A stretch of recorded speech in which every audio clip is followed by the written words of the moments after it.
2023, esses números explodiram. Por que explodiram? Porque o governo Lula colocou uma quadrilha no comando do INSS. Vou repetir. Stefanuto foi nomeado presidente do INSS pelo governo Lula. Anteriormente, poderia até ter uma posição dentro do INSS. Não sei quem colocou lá. Não tenho nenhuma responsabilidade em relação a isso. Mas quem colocou ele como presidente do INSS foi o governo Lula. Procurador-Geral de Benefícios do INSS, Virgílio Oliveira. Da mesma forma, diretor de benefícios, André Fidelis. Essa quadrilha tomou conta do INSS. E essa é a causa imediata que fez esse crescimento exponencial.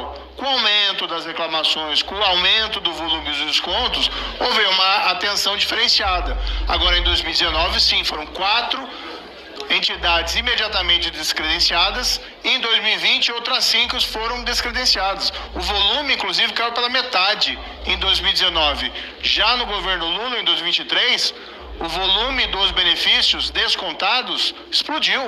Foi lá 4, 5 vezes mais do que era em 2019. Então a responsabilidade aqui é muito clara.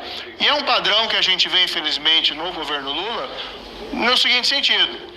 Nomearam lá para a Petrobras o primeiro mandato do governo Lula, o segundo mandato do governo Lula, o pessoal que saqueou a Petrobras.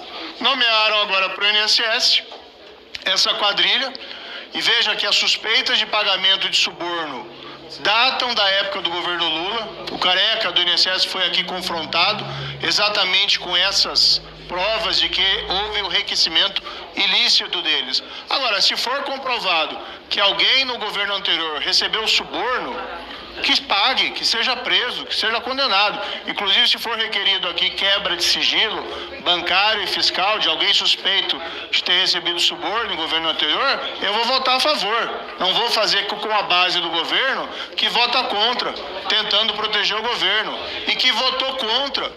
Era contra a instalação da CPMI do INSS. Fez tudo para abafar a investigação desse escândalo. O que eu coloquei aqui respeitosamente, ao ministro Vinícius, foi que sim, a equipe da CGU tem um mérito, ministro, fez o seu trabalho, mas a crítica de que não houve a interrupção imediata do desconto dos benefícios e, do outro lado, não houve igualmente ali uma comunicação de alto nível que deveria haver dentro do governo, porque, na minha opinião, o ministro nomeado Carlos Lupe pelo governo Lula deveria estar sendo investigado também pelos órgãos administrativos e pelo Ministério Público, porque foi a escolha dele que trouxe para si a responsabilidade de nomear o Stefanuto, que trouxe para si a responsabilidade de nomear o Virgílio Oliveira e o André Fidelis. E essas pessoas foram comunicadas pela CGU para tomar providências